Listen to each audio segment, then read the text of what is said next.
You are watching the press preview, a first look at what's on the front pages as they arrive. In the next half hour, we'll see what's making the headlines with the political editors of the Daily Mirror and The Sun, Pippa Crerar and Harry Cole. So let's see what's on some of those front pages for you now. The Telegraph leads on Boris Johnson's address to the Ukrainian Parliament tomorrow, when the Prime Minister will reiterate Britain's support for its people and announce a new £300 million package of military aid.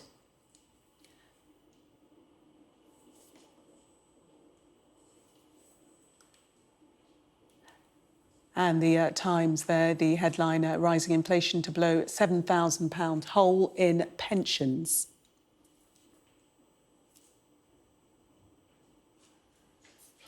The Mail has found that there's such a shortage of GPs that doctors in some communities are being forced to care for more than 2,000 patients each.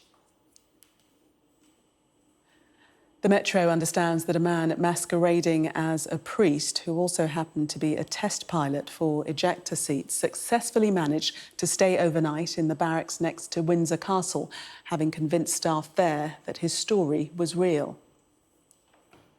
And the Financial Times hears that the chip maker arm has secured the Prime Minister's support to allow it to be traded on the London Stock Exchange rather than in New York.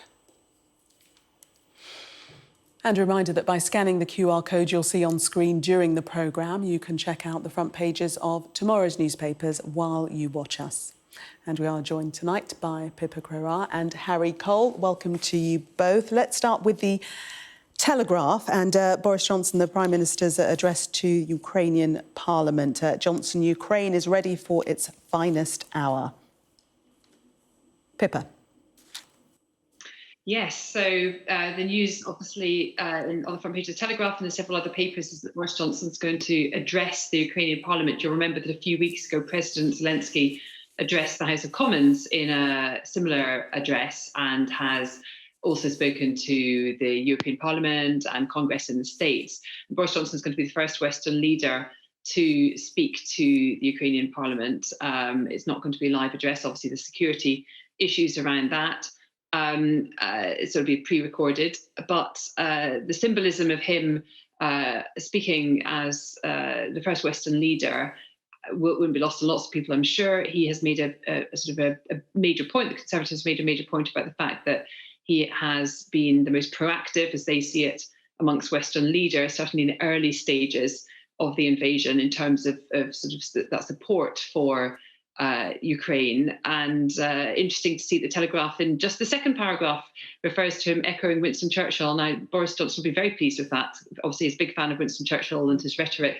And he's channeling the sort of the finest hour speech, which you'll remember was the famous Churchill speech from the 1940s, in which he appealed to Britain to keep on fighting Hitler, even in the dark days.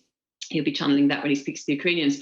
However, the timing shouldn't be lost on us. I mean, it's quite fortuitous, shall we say, that Boris Johnson is able to make this speech and remind everybody of probably the sort of the one big area that's going really well for him at the moment in terms of being seen as a strong leader for the Ukraine, our response to the Ukraine conflict, when it's just a couple of days out from the local elections.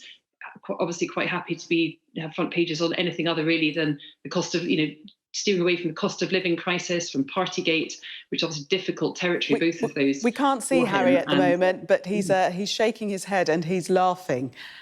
What exactly what are you suggesting, Pippa? I'm not sure President Zelensky and the Ukrainian Parliament's diaries are necessarily dictated around the British municipal town hall election cycle. I suspect that was probably good fortune rather than anything else. But I agree with Pippa. It is Boris Johnson back on his strongest suit at the moment. But I think timing must be purely coincidental rather than it being some sort of election push. Well, I mean, I don't know the details of who asked who. Did the Ukrainians ask Boris Johnson, or was it the other way around? Put it this way, whichever way the invitation went, whichever way the request went, I'm sure they'll have been quite happy to seize the opportunity to speak to the Parliament. I know, about £500 million worth of weapons and support on top of various other economic packages probably does buy you a ticket to address the Parliament. I don't think that's really room for any criticism beyond coincidental timing. How significant do you think it is, though, for the Prime Minister to be seen on the international stage, to be back in Ukraine and addressing the Parliament? I don't think we need to be looking at this really through a prism of how useful it is to Boris Johnson. I think it's more how useful is it to the Ukrainian Parliament. And any move, we had the US Congress Speaker in Kyiv over the weekend. Any move that shows the West, powerful Western leaders, fully behind Ukraine, and not only saying we are fully behind you, but now actually your finest hour is in sight. You can carry on pushing, and we will give you the resources to keep pushing the Russians back. I think that is a major boost for the Ukrainians at a time when actually the fate of this war is on the turn, and it is a time to put the pedal to the floor and actually increase the amount of support that the Ukrainians have, because imagine us saying on the 24th of February, sitting on this TV channel saying that we think the Ukrainians could drive Russians back. We would have been laughed at, we'd have been deluded, but that's what it looks like could happen. And they need as much support as they can possibly get. Let's turn to the support that we're giving to Ukrainian refugees, or not, as it were. The Guardian has an article about the Home Secretary facing legal action from Ukrainians who are stuck in this so-called visa backlog, the delays that have left thousands of Ukrainians in limbo. Pippa. Yes, I mean, as well as the military response, which Harry rightly flags, military support for Ukraine, the other big way that Britain has responded to the crisis is to open its doors to potentially hundreds of thousands of Ukrainian refugees. And 75,000 people have applied so far to the Homes for Ukraine system, but only 15% of them have so far been granted, so far arrived. Now, part of that is sort of the bureaucratic morass that is the Home Office. It takes a huge amount of time to process these applications. Children in particular, obviously very vulnerable, but their applications take longer. And part of it seems to be, according to The Guardian, the fact that even if some of these visas have been processed, the applicants haven't yet been informed. So people who are already incredibly traumatized, having to make a decision as to whether they stay put in Eastern Europe where they currently are, or whether they go back to Ukraine, even putting at risk of further violence at the hands of the Russians. They're sort of many of them are in this state of limbo, and various groups are considering legal action and judicial reviews against the Home Office. Really for sort of promising so much and delivering so little. And the contrast that The Guardian makes is between Britain, which is an outlier really in Europe in terms of requiring visa routes for people that are fleeing Ukraine. There's two different sponsorship routes, as I'm sure your viewers are aware, with pretty much every other country, including Ireland, our closest geographic neighbour, which don't have those visa routes. Obviously, there's reasons that Britain's decided, not least that we're not in the European Union, security reasons and so on, why we've decided to have those systems in place. But it does show how complicated that then can make it to get people here. And the one thing that I think we'd all agree on is that there's been an overwhelming outpouring of support from British people opening their doors, opening their homes, wanting to help Ukrainian people. And so far, the government bureaucracy is stalling that. And that's obviously a worry. Yeah. And Harry, would you say that the government has overpromised and under-delivered in terms of helping Ukrainian refugees? Yeah, I don't think you can really escape that. As Pippa says, the gap between the rhetoric and the compassion of the British public is not being met by the schemes. That said, it is a lot better than it was 4 weeks ago. It is, it's a scheme set up from scratch. It is getting there. The numbers that are being processed were woeful to begin with, but it is being tick over. I think this lawsuit is probably more of a press release than an actual legal case, and it's about raising the profile. It's about keeping the plight of refugees on the front pages. It's about raising awareness of the problem. Still, the idea that this is going to actually end up in a tangible, win or solution or fix this problem, it is just not really for the birds. It's very detail. It's very detail light. It's sort of considering legal action, looking at judicial reviews. If you look at talking about bureaucratic bogging down of a process, trying to go into the British courts right now in the post-COVID backlog is that's bureaucracy like no one's ever seen. So I think it's a good bit of PR, but whether this ever actually ends in any real legal action of any meaningful result remains to be seen. Yes, we shall see. Although the article does say a class action lawsuit is being prepared. But as you say, we shall see if that comes to fruition. Let's move to the Mail. And this back to the refugee crisis in terms of the channel crossings. And the question the article's really asking is the Rwanda plan working? Because we're still seeing high numbers of people trying to get into the UK via the channel. Pippa. Well, not yet. I mean, there was this astonishing 10-day period where there were no channel crossings, and the reaction amongst some Tory MPs, but some sort of people on the right, campaigners like Nigel Farage and others, was really sort of to stress that this looks like that the Rwanda scheme, which was ultimately designed to be deterrent to people crossing the channel, was working. But of course, at the same time, we were getting weather reports saying that it was incredibly windy and very dangerous conditions, and we have previously had periods of a couple of weeks at a time where there've been no crossings because it's not been regarded as safe to do so. And it now looks like that this last 10 days has been one of those periods as well, and it's not, in fact, a sudden realization by all those people in refugee camps and sort of on the sand dunes of northeast France, waiting, being put off because they might be deported to Rwanda.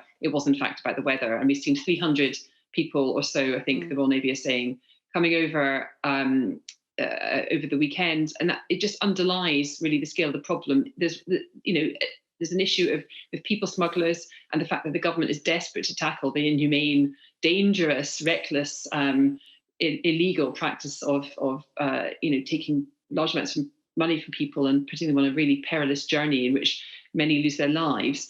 With the fact that Britain also wants to ultimately, it feels to me, have as a hostile system for asylum seekers as possible. And the Rwandan system was announced by Priti Patel despite pressure from her own civil servants at the Home Office. She had to issue ministerial direction because they thought it would be value for money. They thought it would be subject to legal challenge, and they thought that it actually might be impossible to implement. And today, as we've seen hundreds of people coming over the channel, I think increasingly it's a reminder that it's going to be really hard for them actually ever to do it. We're running out of time. Let's just one quick line from Harry.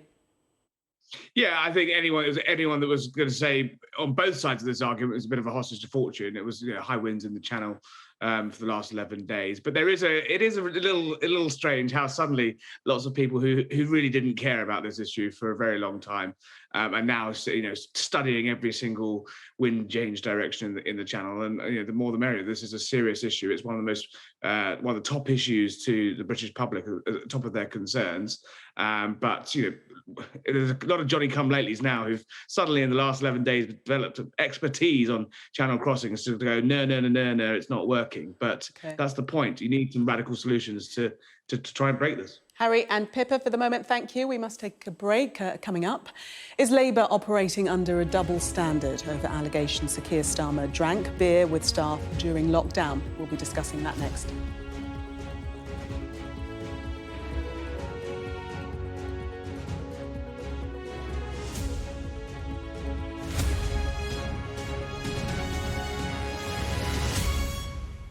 Press preview. Still with me, Pippa Crerar and Harry Cole. Let's take a look at the Mail.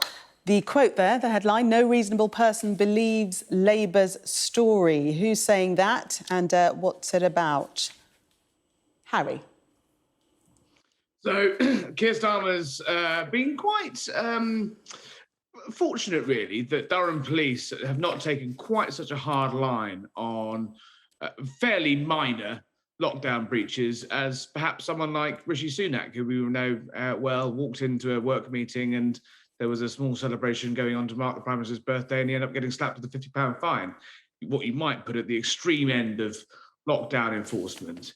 Yet there's pictures, as we've put your viewers be well versed with now, of Keir Starmer sinking a beer at 10 o'clock at night on a Friday night. And he said he was having a small break before going back to work. Now, Nadine Dorries, one of the Prime Minister's most vocal defenders, especially on Twitter, has been out and about saying, look, no one believed that. We've got former Metropolitan Police officers saying, actually, the law doesn't seem to be being applied both in Durham as it is in London. And it's all shaping up to be a bit of a mess. And just like Boris Johnson, I suspect, if Keir Starmer or Boris Johnson, right at the early days, one of the first revelations came out, they put their hands up and apologized and said, yes, we probably shouldn't have done that. It probably was a bit of a grey area. Sorry, we're sorry. They probably would have, taken the sting out of this. But Starmer's let this drag on. This is the second time round, though, isn't it? Because this was. Police had a look at this before, and there was found to be no case to answer. Police said they weren't going to look. Durham Police very clearly said they weren't going to look at historic allegations and stuck to the line. That was the original Metropolitan Police line until public pressure made them actually go back and have a look at the rule breaking in Downing Street. Keir Starmer is saying the police have investigated this and found nothing's wrong. They haven't actually. They've just said they weren't going to investigate it. Now, obviously, it's an election week, but since Rishi Sunak has been fined, there has been a sort of quite valid point made by lots of people from various, not just the Tories, but commentators as well, that actually the law doesn't seem to be being applied, when clearly I think Starmer is pretty much banged to rights in that photograph that he shouldn't have been inside drinking during stage 2 in April 2020. Pippa, what do you think? Is this really because the Tories have pushed for this to be reopened? Because, as we've said, it was decided the first time round that there wasn't a case to answer. I think Harry gets to the absolute nub of it when he says that this is election week. This first came out, as Harry said, last May, I think it was, in The Sun. And the police decided not to investigate at that point, Durham Police. And here we are, a year later, and it suddenly erupted into a story again. It's been on the front page of the Mail 4 days in a row. I think it's the fifth is finally the day that they've not splashed on it. And I think it's really interesting, actually, in terms of the media story here. The Mail's under new editorship. They clearly are much more supportive of Boris Johnson than the previous editor was. They want to do him some favours here because he is in trouble over Partygate. And I think when you get to the detail of it, I think there's a question about equivalence. And I absolutely take Harry's point about Rishi Sunak. However, I think comparing Keir Starmer and Boris Johnson, but no one is, Pippa. No one is saying that. Multiple events which she described as work events, pre-organised, bring your own booze parties, Christmas parties, festive quizzes, leaving dues, at which 50 fines have already been issued and more probably on the way, including possibly for the Prime Minister. It's not equivalent. And it feels very much to me like sort of campaigning ahead of the elections in an attempt to kind of muddy the waters and tar everybody with the same brush in politics. Pippa, I would love to have seen your reaction. I would love to have seen your reaction if Boris Johnson had come out and said the reason that he lied about Partygate, which he clearly has told mistruths about it along the way, was because he was too busy to know the facts. I mean, come on, he used some pretty crap excuses. He pretty much did say that. That is what he said. Harry, we'll have to excuse your language then. Should we move on to the Metro? We've just got time to talk about this story, and this is to do with a quite significant security breach at Windsor Castle. Harry, you kick us off. I promise I won't swear this time, but yes, another long list in the blunders of royal security. Look, there's all sorts of nutters that obviously try to break into royal palaces all the time. And like the old adage that the security services only have to get lucky, have to be lucky every time. The nutter only has to be lucky once. It looks like someone has slipped through the net, but a very worrying one that's developing tonight. Yeah, Pippa, just take us into a bit more of the detail of this breach of security. Well, so I don't know a huge amount about this story, so Harry might be better equipped to bring us up on the detail. But I believe somebody managed to pass themselves off. A fake priest ended up spending the night in Windsor Castle after conning one of the Queen's bodyguards. And obviously Windsor Castle is where the Queen is. He spent the night eating and drinking in the officer's mess, somehow managed to convince people that he was a friend of the regiment's priest, and he was even offered breakfast the next morning. Yes. And it was only after eventually it was uncovered and the police arrived at the barracks. Yes, he but obviously got spent almost 16 hours with the troops eating in the officers' mess. We must leave it there. Thank you both. We'll see you.